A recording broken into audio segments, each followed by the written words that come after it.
So we some questions have already come in. Shaquila, Sure. who asks, always asks great questions, says, "Hi, loving the summit because it started yesterday, everyone. So we're giving you the link to register here so you can jump on right away. Loving the summit and wanted to ask how adrenals that are worn out affect thyroid and can either cause dizziness or balance issues at times." Yes. So what's interesting is that when you have adrenal dysfunction, it doesn't affect everyone in the same way.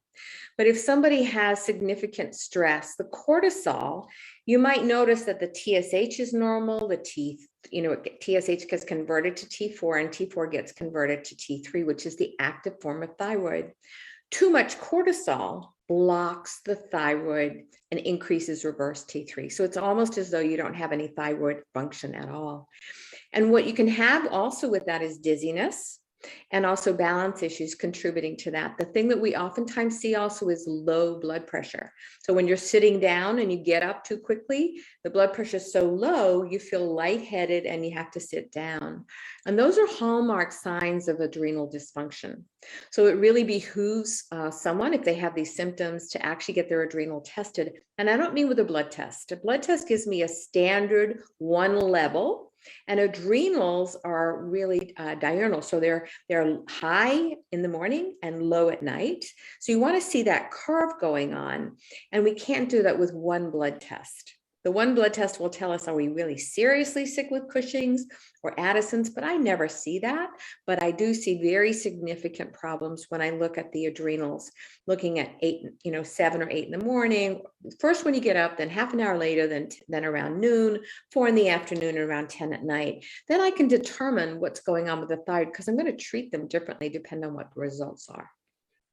You know, I never thought about this before as you were answering the question, and because I'm still picturing the stagecoach driver whipping the dying horse.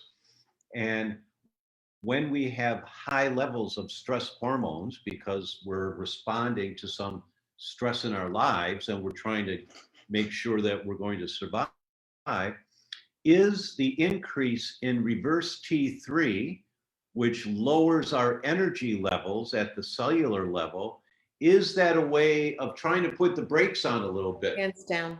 Yeah. Hands down. So it's a safety mechanism. Yeah. And the body will do anything it can to protect itself, including the women that come into my office saying, I'm doing everything right. I'm eating perfectly. I'm exercising like crazy. I feel really tired after I exercise, but I'm doing it and I'm still not losing weight. And the reality is the body will conserve every calorie because it thinks it's its last. It's a very ancient form of protection. So it's not unusual for someone to not be able to lose weight when they have huge amounts of, adrenal issues, specifically low cortisol production.